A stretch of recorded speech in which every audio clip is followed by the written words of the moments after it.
herança não foi nada, além de um rancho solitário no deserto desolado. E meus pais, donos de uma imensa fortuna, me deixaram com o que parecia ser um gesto malicioso. Eles deviam estar convencidos de que eu nunca seria nada com um pedaço inútil de terra árida. No entanto, estavam profundamente errados, completamente e totalmente equivocados. Sou Amelia Donovan, a filha mais nova de Henry e Margaret Donovan, figuras lendárias no mundo das finanças de Wall Street. Nossa família já foi um símbolo de opulência desenfreada e influência vasta, controlando um império de investimentos avaliado em centenas de milhões. Charlotte Donovan, minha irmã mais velha, era a herdeira definitiva de seu legado. Inteligente, brilhante e valorizada por nossos pais, como uma joia impecável. Enquanto isso, eu era perpetuamente a deslocada, nunca me encaixando em seus planos meticulosos ou ambições grandiosas. Em vez de embarcar em um programa de MBA de prestígio ou administrar carteiras de clientes de alto nível, segui minha paixão por energia sustentável e consultoria tática, um campo que meus pais viam como lamentavelmente insignificante, sem status nem lucro. Embora nunca tenham dito explicitamente que sentiam vergonha de mim, a decepção que emanava deles era inconfundível. Eles simplesmente não conseguiam me ver realizando algo extraordinário. A morte deles aconteceu de forma tão repentina, tão trágica, que senti como se o chão tivesse desmoronado sob meus pés. Ambos faleceram em um acidente de avião particular, a caminho de Nova York para Los Angeles. A mídia se agitou, com manchetes que exaltavam seus feitos extraordinários e carreiras brilhantes, mas o pior para mim não foi a cobertura exagerada, foi viver com o conhecimento de que meus pais partiram sem nunca reconhecer meu verdadeiro potencial. A leitura do testamento ocorreu dentro de um luxuoso escritório de advocacia em Manhattan. Raios de sol atravessavam as janelas polidas, fazendo a mesa de conferência de mogno brilhar como se refletisse a reputação da família Donovan. Minha irmã, Charlotte, chegou vestida da cabeça aos pés em alta costura, carregando-se com uma postura calma e elegante, sua expressão marcada por uma superioridade fria. Tia Beatriz, no papel de supervisora fiduciária, examinou cada cláusula meticulosamente, garantindo que tudo estivesse perfeitamente alinhado para beneficiar minha irmã. Sentei-me na ponta da mesa, um nó de tensão formando-se em meu estômago. Apesar de esperar o pior, ainda me agarrava a uma tênue esperança de receber uma fração dos abundantes bens de meus pais. O Sr. Green, nosso antigo advogado da família, ajustou os óculos e prosseguiu com as formalidades. Todos os investimentos, ações corporativas, a cobertura em Manhattan e os ativos líquidos são, por meio deste, transferidos para nossa filha mais velha, Charlotte Donovan. Os lábios de Charlotte se curvaram em um sorriso presunçoso, seus olhos lançando um olhar de escárnio quase imperceptível para mim. Tentei manter a compostura, esperando a segunda parte do testamento. Então, o Sr. Green continuou. Para nossa filha mais nova, Amelia Donovan, deixamos o rancho Donovan, no Arizona. O silêncio que se seguiu foi abrupto, ensurdecedor. O riso repentino de Charlotte rompeu a quietude, um som tão ácido que parecia queimar as paredes. Cheio de desprezo e até pena, ela comentou: um rancho? Bem, Amelia, parece que eles decidiram que você lidaria melhor com o gado do que com dinheiro. O rosto de tia Beatrice refletiu um leve espanto diante da desproporção da herança, mas sua lealdade ao legado da família foi mais forte do que qualquer impulso de se manifestar. Ela simplesmente apertou os lábios. Eu só conseguia ficar ali, o ar preso na garganta, sentindo uma avassaladora sensação de exclusão. Meus pais, com uma fortuna de centenas de milhões, me deixaram com uma propriedade empoeirada no meio de um deserto inóspito. Parecia um comentário direto sobre como me viam, uma lembrança gritante de que aos olhos deles eu era uma decepção. Charlotte se levantou, pousou a mão no meu ombro num gesto de falsa compaixão e murmurou: se algum dia precisar de dinheiro, saiba que estou aqui para ajudar. Com uma taxa de juros justa, é claro. Minhas unhas se cravaram em minhas palmas, mas mantive a fachada de calma, recusando-me a demonstrar o quanto aquilo me abalou. Eu não imaginava então que aquele rancho negligenciado no Arizona se tornaria a melhor herança que alguém poderia desejar. Ninguém naquela sala percebeu que eu estava prestes a virar tudo de cabeça para baixo. Saí do escritório do advogado, segurando apenas um envelope, contendo a escritura do rancho e uma chave antiga coberta de ferrugem. Nenhum fundo fiduciário, nenhuma ação, nenhuma fatia do colossal império Donovan e certamente nenhuma influência nos negócios da família família. Charlotte entrou em seu carro, com o motorista sem me lançar sequer um olhar. Não esperei por justificativas, nem por piedade. Se aquela terra era a única coisa que meus pais acharam adequado me conceder, eu estava determinada a descobrir o verdadeiro motivo por trás disso. 3 dias depois, embarquei em um voo modesto rumo ao Arizona. Após pousar perto de Tucson, aluguei uma caminhonete velha e segui pela estrada por 2 horas, vendo apenas poeira do deserto e cactos solitários espalhados até o horizonte. Finalmente, uma placa de madeira desgastada com os dizeres Rancho Donovan surgiu à minha frente, enchendo-me com uma mistura de apreensão e curiosidade. O rancho tico, situado em 200 acres de terreno árido, pertencia ao meu avô, Lionel Donovan. Ele foi o único membro da família que realmente acreditou em mim. Quando eu era pequena, ele me contava histórias sobre sua vida ali, descrevendo seus projetos experimentais, que, segundo ele, estavam à frente do seu tempo. Meu pai, por outro lado, sempre menosprezou o lugar, considerando-o uma perda de tempo e dinheiro. É apenas um deserto inútil, a voz de meu pai ecoou em minha mente. No entanto, assim que cruzei o umbral de madeira rangente, algo despertou dentro de mim. Havia uma energia intangível no vento quente que acariciava minha pele, como se a própria terra sussurrasse segredos esperando para serem descobertos. A casa principal, uma estrutura de 2 andares maltratada pelo tempo, estava em péssimo estado. Os degraus pareciam frágeis demais para sustentar qualquer peso, e as janelas, com venezianas empenadas, tremulavam na brisa do deserto. Dentro, o ar era carregado com o cheiro de madeira envelhecida e poeira acumulada. Após revirar móveis antigos e examinar prateleiras empoeiradas, repletas de livros velhos, minha atenção foi atraída pelo enorme celeiro ao fundo da propriedade. Ele era muito maior do que eu lembrava, com reforços estruturais, sugerindo que já abrigara algo mais significativo do que simples maquinário agrícola. Meu instinto dizia que aquele celeiro era o ponto central do rancho, o lugar onde os maiores segredos de meu avô poderiam estar escondidos. A porta do celeiro rangeu quando inseri a chave antiga. Mesmo corroída pelo tempo, ela se encaixou perfeitamente, como se reunisse 2 metades de uma lembrança esquecida. Raios de sol atravessavam as frestas das tábuas envelhecidas, iluminando parcialmente o interior. Crates empoeiradas, registros antigos, fileiras de ferramentas arcaicas e um inexplicável senso de inquietação preenchiam o espaço. Ao observar o layout interno, uma estranha percepção tomou conta de mim. O espaço parecia maior do que a estrutura externa permitia, como se escondesse algo além do que os olhos podiam ver. Uma memória distante emergiu. Meu avô, Lionel, uma vez me levara até ali e me fizera prometer segredo sobre uma câmara oculta. Na época, achei que fosse apenas fantasia. Meu pai revirou o rancho inúmeras vezes, convencido de que Lionel escondera algo valioso, mas nunca encontrou nada. Lembrei-me então do que meu avô dissera: bata 3 vezes na parede norte e empurre a 4ª tábua para cima. Meu coração martelava quando segui suas instruções. A tábua deslizou, revelando uma passagem estreita, coberta de poeira. Uma escada escondida descia para a escuridão sob o celeiro. Com a lanterna do celular em mãos, engoli minha ansiedade e comecei a descer. Cada degrau que eu descia liberava um frio inesperado no ar, nitidamente diferente do sol escaldante acima. As paredes não eram reforçadas por meros acréscimos casuais, mas sim por uma fusão meticulosa de aço e concreto, integrados de forma impecável. Quando cheguei ao fundo, quase me esqueci de respirar. Diante de mim havia um laboratório subterrâneo cavernoso, repleto de um labirinto de arquivos, mesas meio cobertas com gráficos geológicos, prateleiras abarrotadas de documentos empoeirados e instrumentos avançados que pareciam pertencer mais a uma instalação de pesquisa de alta tecnologia do que a um cenário rústico de fazenda. Caixotes estavam meticulosamente rotulados. Muitos continham amostras minerais. Alguns rótulos diziam teste bem-sucedido ou novo composto. Na extremidade da câmara subterrânea, uma imponente porta de cofre, coberta por décadas de poeira, permanecia silenciosa. Meus olhos percorreram as marcações. Embora eu não tivesse formação em mineração, reconheci certas notações geológicas, fazendo referência a possíveis pontos de perfuração. Com as mãos trêmulas, levantei uma pasta envelhecida que trazia na distinta caligrafia do meu avô as palavras: Projeto de extração de lítio, Lionel Donovan. Lítio, sussurrei, incrédula. De repente, tantas das histórias enigmáticas do meu avô fizeram sentido. Ele não havia desperdiçado seus últimos anos. Na verdade, estava completamente absorto em desvendar os segredos de uma vasta reserva de lítio situada diretamente diretamente sob o rancho Donovan. Apressei-me em folhear as páginas, descobrindo metodologias detalhadas de extração, focadas em maximizar a eficiência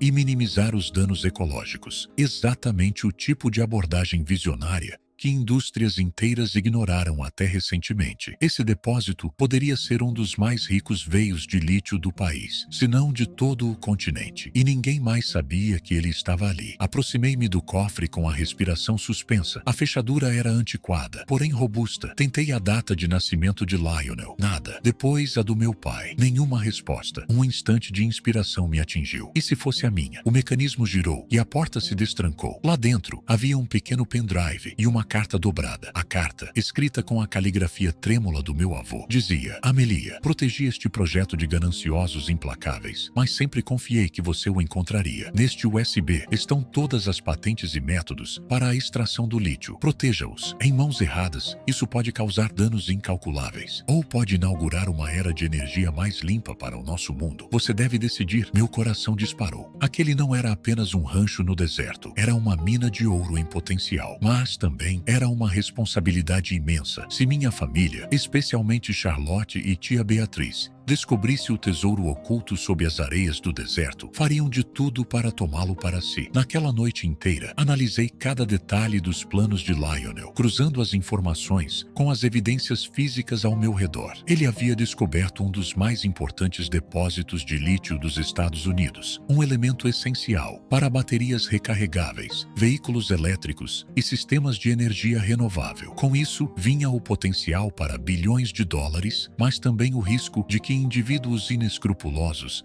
explorassem ou destruíssem o meio ambiente. Percebi que, se quisesse desenvolver essa descoberta de maneira responsável, teria que agir imediatamente e em completo sigilo. Ao amanhecer, já havia montado um plano mental, com 3 ligações essenciais: garantir as patentes, confirmar a autenticidade do depósito, garantir financiamento. Eu não deixaria minha família ou qualquer outra pessoa sabotar esse recurso por pura ganância. Na manhã seguinte, saí para a varanda desgastada pelo tempo e disquei o primeiro número. George Harrington, um advogado experiente em propriedade intelectual. Conheci George durante meus projetos com energia renovável. Ele era discreto, competente e tinha influência jurídica suficiente para proteger essas patentes inovadoras. Amélia, quanto tempo? Ele me cumprimentou num tom controlado. Uma ligação cedo dessas significa que algo grande está acontecendo, certo? Sem revelar todos os detalhes, expliquei. Descobri uma tecnologia valiosa.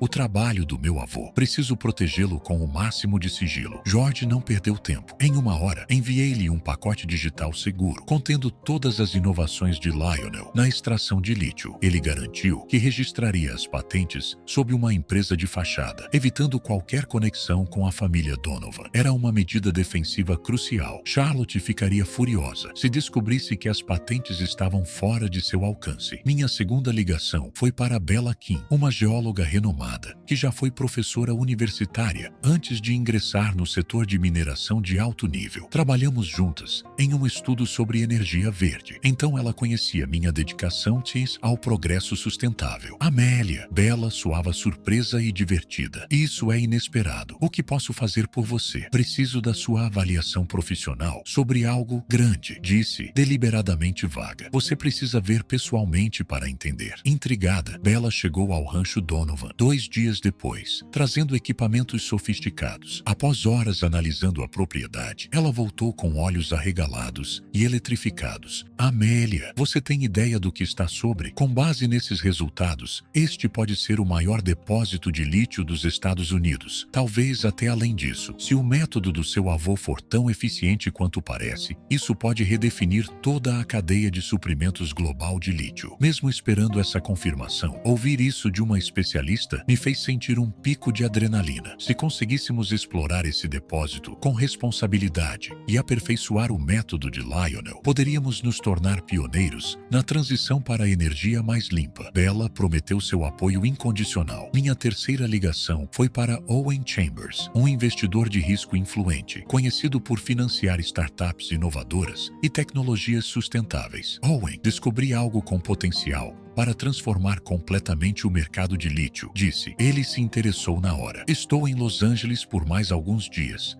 Se sua afirmação for real, eu mesmo vou conferir. Nos encontramos discretamente em uma suíte executiva. Durante horas, revelei parte das anotações de Lionel, omitindo qualquer menção à localização ou à família Donovan. Ao terminar de ler os documentos, vi genuína surpresa no rosto de Owen. Você está me dizendo que tem não apenas um depósito significativo de lítio, mas também uma tecnologia inovadora que reduz custos e danos ambientais. Assenti. Precisarei de capital e conexões estratégicas para viabilizar isso em larga escala, mas não abrirei mão da questão ambiental. Owen sorriu. Estou dentro. 100 milhões. Criamos uma nova empresa, sem o nome Donovan envolvido. Era exatamente o que eu precisava. Assim nasceu a Terralith Solutions, protegida por camadas de anonimato corporativo. Meses depois, a fazenda esquecida dos Donovan se tornaria a base de uma revolução na extração de lítio. Então, repentinamente, a Terralith Solutions explodiu no cenário global. Contratos massivos foram fechados, com fabricantes de automóveis e eletrônicos. Em meses, a empresa saltou de um investimento inicial de 100 milhões de dólares para 1 bilhão e 200 milhões de dólares. E então, meu telefone tocou. O nome na tela fez meu estômago revirar. Charlotte, atendi, forçando um tom neutro. Olá, Charlotte. Sua voz veio tensa. Preciso que me diga a verdade. A Terralith Solutions é sua. O mundo dos negócios inteiro está agitado com isso. Fingindo um leve divertimento, a Terralith Solutions, sim, estou ciente de que está nas manchetes. Por que pergunta? Ela exalou bruscamente. Amélia, por que me manter no escuro? Somos família. Deveríamos estar colaborando em algo dessa magnitude. A menção à família tocou um nervo, trazendo de volta a lembrança do dia em que Charlotte me ridicularizou no escritório do advogado. Você está se referindo à mesma família que achou por bem me dar um pedaço inútil de terra no deserto enquanto lhe presenteava com centenas de milhões em ativos? Houve uma pausa antes que ela tentasse uma abordagem diplomática. Mamãe e papai não gostariam que você acumulasse sozinho uma descoberta que pode mudar vidas. Isso é maior do que rancores pessoais. Podemos trabalhar juntos, meus recursos são extensos, mas eu percebi claramente sua tentativa. Estou mais do que satisfeita com a direção atual da Terralith Solutions. Temos todo o suporte de que precisamos. Boa sorte com o Império Donovan. Ela se tornou fria. Você não entende as complexidades. Não pode fazer isso sozinha. Controlar uma commodity crucial, como o lítio, pode atrair atenção indesejada. Um sorriso irônico se espalhou pelo meu rosto. Garanto a você, Charlotte, que sei exatamente o que estou fazendo. Sinta-se à vontade para me testar. Se achar o contrário, encerrei a ligação. Menos de uma semana depois, a tia Beatrix, que era efetivamente a peça-chave do poder nos bastidores da família, enviou uma série de notificações formais, alegando que a propriedade intelectual do meu avô pertencia legitimamente ao patrimônio Donovan, exigindo sua transferência imediata. Eles ameaçaram uma ofensiva legal, mas eu estava completamente preparada. As patentes,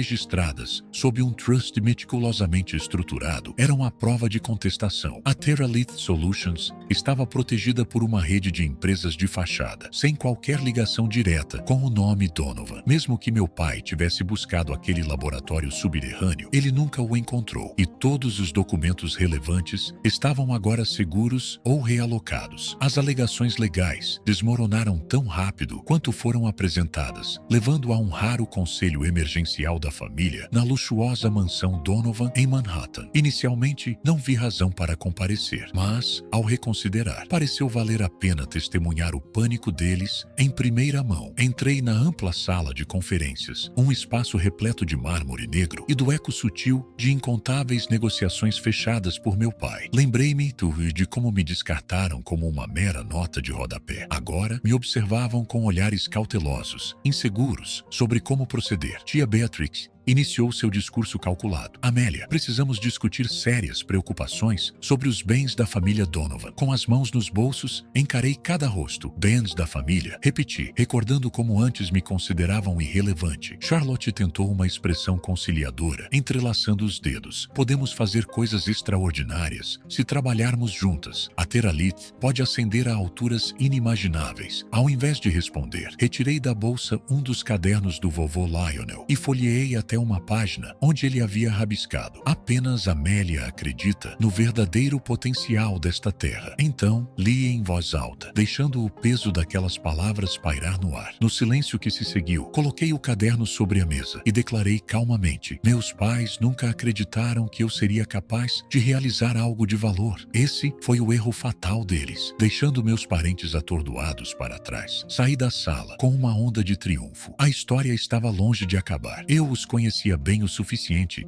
para suspeitar que intensificariam seus esforços. Meu sucesso virava de cabeça para baixo tudo o que pensavam sobre mim, e o orgulho dos Donovan não os deixaria recuar tão facilmente. Mas eu havia erguido uma fortaleza de defesas legais, financeiras e operacionais que me blindavam contra seu alcance. Alguns dias depois, Charlotte me convidou para jantar em um restaurante exclusivo em Midtown Manhattan. Intrigada, aceitei, querendo observar seu próximo movimento. Ela já tentara a abordagem direta. Suspeitei que agora mudaria para uma tática mais astuta. Ela me recebeu em uma mesa à luz de velas, 2 taças de vinho tinto à sua frente, a chama tremeluzente refletindo em seus olhos. Após algumas trivialidades sem sentido, ela foi direto ao ponto, sussurrando com uma tonalidade carregada de sinceridade ensaiada: ambas sabemos que a Teralith é maior do que uma única pessoa. Minhas conexões no setor financeiro poderiam impulsioná-la a um sucesso ainda maior. Seríamos imparáveis como parceiras. Medi suas palavras, girando a taça de vinho intocada. Por que suspeito que você quer ser minha parceira apenas para obter vantagem e eventualmente me eliminar? A história sugere exatamente isso. Sua compostura treinada vacilou. Amélia, você está agindo como se fôssemos inimigas. Somos irmãs. Talvez nunca tenhamos nos dado bem, mas certamente podemos encontrar um meio termo em um empreendimento dessa magnitude. Soltei uma risada suave e sarcástica.